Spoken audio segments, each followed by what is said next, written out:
Have you ever stopped to think that it is possible to love God, serve God, believe in God, and still feel distant from Him on the inside?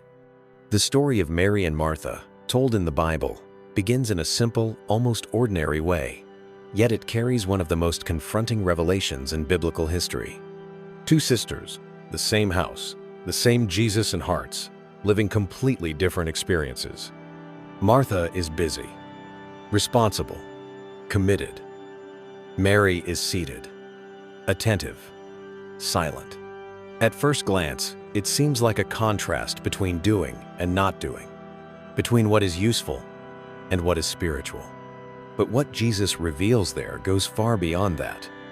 He is not choosing sides, He is revealing the priorities of the heart. And that speaks directly to our lives today. This story confronts us because many of us see ourselves in Martha, full of tasks, pressure, schedules, and expectations. Others identify with Mary, longing for silence, presence, and listening. The question that remains is uncomfortable, yet necessary. Are we doing things for God when all He wants is for us to be with Him? Or are we listening while postponing the call to act? Throughout this content, you will realize that the story of Mary and Martha is not about right or wrong, but about balance, intimacy, and transformation. It reveals that faith is not performance, it is relationship, that serving matters, but listening is essential, and that the presence of Jesus changes everything: the home, the routine, and the heart. If you want to go deeper into the Bible, grow spiritually, and learn how to live a more alive, balanced, and authentic faith, subscribe to the channel now and turn on notifications. Here, every video is an invitation to return your heart to God and walk in communion with Him. The first lesson we learn from the story of Martha and Mary is that serving is also a legitimate and powerful form of worship. In the Bible, Martha is shown busy with service, while Jesus is present in her home, and this reveals far more than household tasks. Biblical history shows that God has never despised work done with devotion. Serving is a spiritual language as deep as any spoken prayer. The kingdom of God is also revealed through willing hands. When the Bible presents Martha serving, it portrays a faith that moves. Jesus does not enter a neutral house, but a space prepared with care. Biblical history teaches that caring for people and environments is a tangible way of honoring the divine presence. Service, when born out of love, becomes worship in action. Nothing done for God is insignificant. Serving also reveals commitment to what one believes. Martha did not merely believe in Jesus. She organized her life to receive Him. The Bible consistently connects faith with practice, belief with action. Biblical history reinforces that spirituality is not passive. It expresses itself through movement. The kingdom grows when someone chooses to do what needs to be done. The second lesson we learn from the story of Martha and Mary is that God values faithful work, even when it is unseen or unrecognized. Martha was not in the spotlight, yet she was essential. The Bible teaches that God sees what is done in secret and honors a willing heart. Biblical history shows that many great moments were sustained by those who served far from public attention. What is invisible also supports what is visible. In Martha's home, service created the environment where Jesus could teach. This reveals a profound truth from the Bible. Someone must prepare the way so others can listen. Biblical history demonstrates that the kingdom functions like a body, where every role matters. Service does not compete with spirituality, it sustains it. Without structure, even revelation can be lost. God does not measure importance by the appearance of a task, but by the intention behind it. Martha served out of love, and the Bible repeatedly affirms that love is the highest measure. Biblical history reveals that what seems simple to human eyes can carry eternal weight. Faithful service aligns the heart with God's rhythm. This kind of devotion shapes faith quietly and deeply. The third lesson we learn from the story of Martha and Mary is that serving without losing spiritual focus is a continuous learning process. As Jesus observes Martha, He gently redirects attention beyond the activity itself. The Bible teaches that action must walk alongside awareness of God's presence. Biblical history shows that balance is built through maturity. Not every act of service is heavy when it flows from the right place. Service in the kingdom should not be driven by comparison or inner pressure. Martha represents many who serve sincerely but must align their hearts with peace. The Bible warns that excess without direction leads to weariness. Biblical history points to God's desire for obedience joined with rest. Service should flow from presence, not pressure. When service is understood as worship, it ceases to be a burden. Jesus never rejected those who served, but he consistently taught about the priorities of the heart. The Bible makes it clear that God seeks not only right actions, but aligned hearts.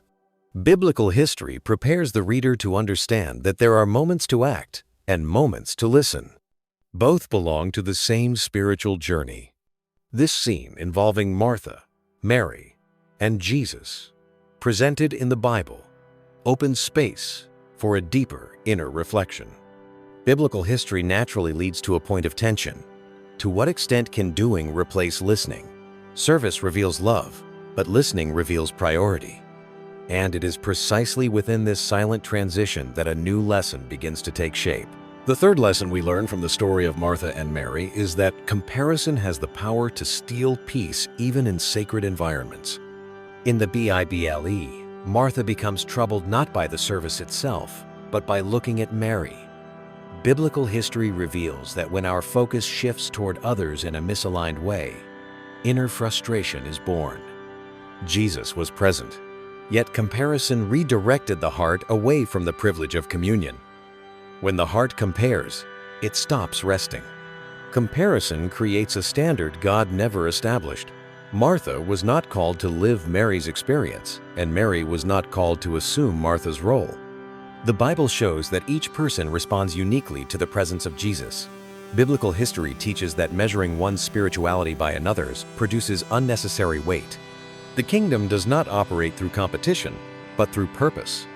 When the eyes move away from Jesus and fixate on others, service loses its lightness. Martha was serving, yet her heart began to divide.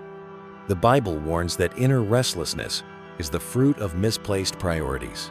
Biblical history shows that comparison not only steals joy, but also distorts one's sense of calling.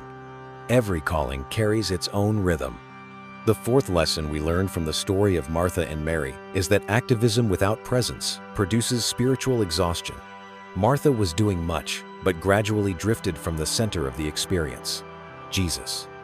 The Bible does not condemn action, but it cautions against action without awareness of God's presence. Biblical history reveals that intense activity never replaces intimacy. Being busy is not the same as being connected. Activism creates the illusion of spiritual productivity. Martha was in motion, yet her heart was no longer at rest. The Bible teaches that God is not impressed by quantity, but by alignment. Biblical history shows that an overload of tasks can silence listening. Without presence, even the noblest service becomes heavy. When Jesus responds to Martha, he does not diminish service, but draws attention to her inner restlessness. The Bible makes it clear that rest begins in the heart, not in the absence of tasks. Biblical history points out that doing much without pausing to listen leads to emotional and spiritual weariness. The kingdom does not advance at the expense of the soul. Presence is foundational, not optional. The fifth lesson we learn from the story of Martha and Mary is that the better part does not exclude the other parts. When Jesus says that Mary chose the better part, he is not devaluing Martha. The Bible teaches that intimacy and service are not opposites. Biblical history reveals that the issue is not serving, but serving without prioritizing presence. Balance is the goal. The better part is priority, not exclusivity. Mary chose to listen, but this does not cancel the importance of Martha's service. The Bible shows that the kingdom requires both action and contemplation. Biblical history teaches that intimacy sustains service, and service reveals intimacy. One strengthens the other. When presence comes before activity, everything finds its proper place. Jesus occupies the center, and tasks organize themselves around him. The Bible points out that proper order produces inner peace. Biblical history prepares the heart to understand that God does not ask us to choose between doing and listening, but for wisdom to discern the right time for each. Mature spirituality learns to alternate. This balance lived out between Martha, Mary, and Jesus, presented in the Bible, leads into an even deeper dimension of faith. Biblical history shows that when pain arrives, each heart responds differently. Silence and action take on new meaning in the face of suffering. And it is in this setting of loss that true emotions begin to surface. The seventh lesson we learn from the story of Martha and Mary is that each person experiences pain differently, and God welcomes them all. In the Bible, when faced with the death of Lazarus, Martha approaches Jesus with words, while Mary remains silent. Biblical history shows that there is no single model for grief. Faith does not erase personality or emotion. God makes himself accessible both to those who speak and to those who remain quiet. Martha's posture expresses a heart that tries to process pain through dialogue. Mary, in the Bible, reveals a more inward and profound suffering. Biblical history teaches that silence also communicates and communicates deeply. God does not demand standardized reactions to loss. He draws near to the heart, not to outward behavior. Pain does not diminish anyone's spiritual value. Martha and Mary, though responding differently, are equally loved by Jesus. The Bible makes it clear that God does not compare suffering. Biblical history reveals that the Lord does not measure faith by the intensity of words. Grief does not need to be performed to be legitimate. The eighth lesson we learn from the story of Martha and Mary is that faith can coexist with mourning. Martha, even in her sadness, declares her belief in Jesus. The Bible shows that believing does not mean ignoring pain. Biblical history teaches that faith is not emotional anesthesia. It is possible to trust and grieve at the same time. The presence of pain is not a sign of the absence of faith. Mary, in her silence, expresses trust without elaborate speeches. The Bible shows that God does not require constant emotional strength. Biblical history reveals that tears do not cancel hope. The human heart can carry grief and faith side by side. Suffering, in the Bible, has never been a sign of divine abandonment. Jesus does not rebuke Martha's sorrow, nor Mary's tears. Biblical history points out that God walks with his children even through the darkest valleys. True faith does not run from pain. It passes through pain with quiet hope. The ninth lesson we learn from the story of Martha and Mary is that Jesus deeply cares about our tears. In the Bible, he weeps in the presence of the sister's pain. Biblical history reveals a God who does not observe suffering from a distance. He engages, feels, and shows compassion. The tears of Jesus reveal divine empathy. The tears of Jesus show that God is not indifferent to human suffering. The Bible presents a Savior who shares pain before displaying the miracle. Biblical history teaches that God's love is expressed through presence, not only through solutions. Before acting, he embraces. Before transforming, he draws near. This moment of weeping does not diminish the power of Jesus, but reveals it more deeply. The Bible shows that compassion is part of God's nature. Biblical history teaches that God does not rush to silence tears. Care comes before intervention. Love precedes the miracle. In the pain experienced by Martha and Mary, the Bible prepares the heart for a new level of revelation. Biblical history shows that even in mourning, faith begins to express itself in different ways. Words and silence coexist in the presence of hope. And it is within this setting that faith moves from being merely felt to being declared in an even deeper way. The 10th lesson we learn from the story of Martha and Mary is that declaring faith even without understanding, everything is part of the spiritual journey. In the Bible, Martha affirms her trust in Jesus before any miracle takes place. Biblical history shows that faith does not always arise from explanation, but from conviction. Declaring faith does not mean having all the answers. It means trusting God's character even in the midst of uncertainty. Martha's confession reveals a faith that precedes the facts. The Bible teaches that spoken words carry spiritual positioning. Biblical history shows that believing before seeing is a kingdom principle. Jesus honors a posture rooted in hope rather than circumstances. Confessing faith sustains the heart, while the miracle has not yet arrived. Even without understanding God's timing or methods, Martha chooses to declare who Jesus is. The Bible points out that Christ's identity does not change with the situation. Biblical history teaches that mature faith anchors itself in truth, not in immediate outcomes. Confessing faith is affirming trust in the midst of waiting. It is remaining steady when everything still feels uncertain. The 11th lesson we learn from the story of Martha and Mary is that silence can also be a profound expression of faith. Mary, in the Bible, does not offer long speeches, but places herself at the feet of Jesus.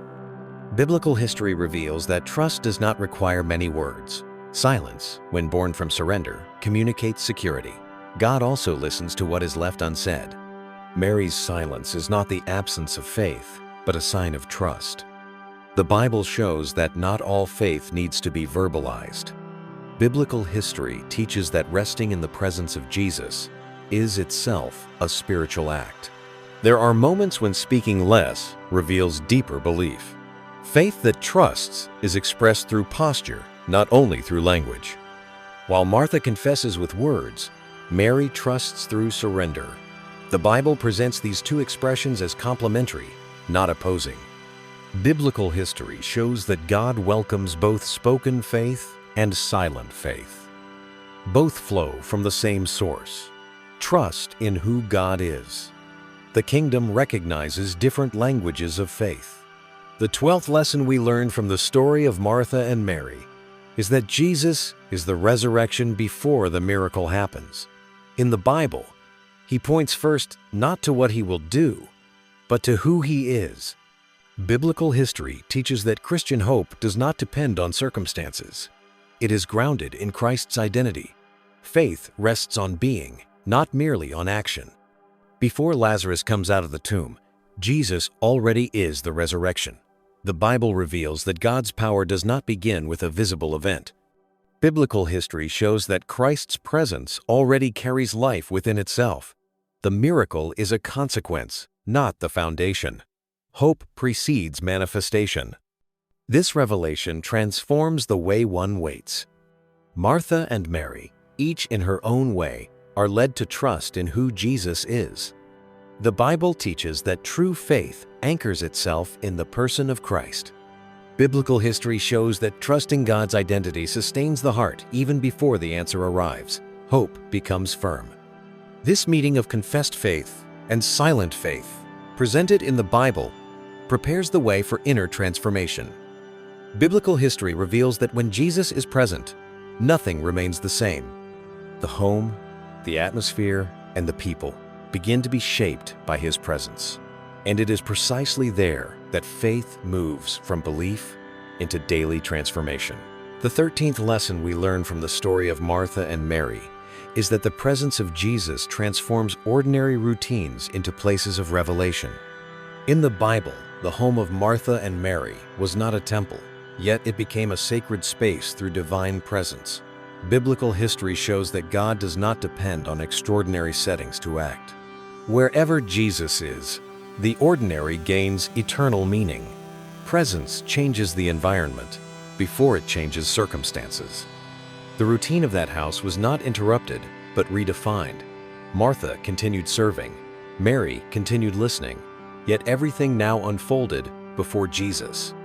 The Bible reveals that true spirituality is expressed in everyday life. Biblical history teaches that God delights in inhabiting the ordinary. What is common becomes extraordinary when lived in his presence. The presence of Jesus does not demand an immediate change of tasks, but a change of awareness. The Bible shows that God reveals himself along the journey, not only at the destination. Biblical history points out that transformation begins from the inside out. Being with God redefines how one lives what was already being done. Presence creates new meaning. The 14th lesson we learn from the story of Martha and Mary is that there is no single standard of spirituality. Martha and Mary relate to Jesus in different ways, and both are welcomed. The Bible makes it clear that God works in personal and unique ways. Biblical history reveals that the kingdom does not standardize people. Diversity of spiritual expression is part of the divine design. Each heart responds to God's presence according to its formation and sensitivity. Martha expresses faith through service, Mary through listening. The Bible shows that God does not require everyone to respond in the same way. Biblical history teaches that spirituality is not imitation, but relationship. God does not seek copies, He seeks genuine connection.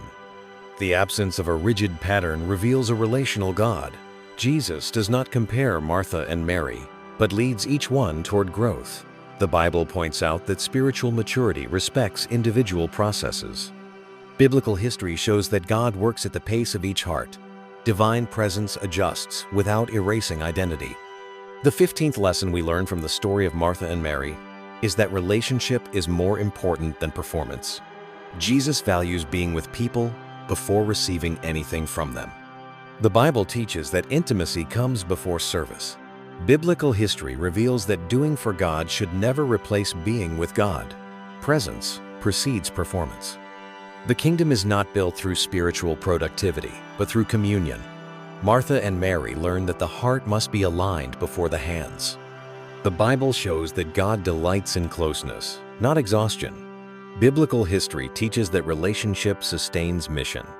Without relationship, action loses meaning. When relationship occupies the center, service finds balance. Jesus becomes the reference point, not the tasks. The Bible points out that proper order produces life. Biblical history shows that God's presence organizes priorities. Performance begins to flow out of intimacy.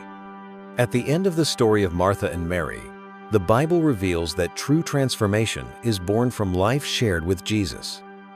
Homes change, hearts mature, and faith deepens.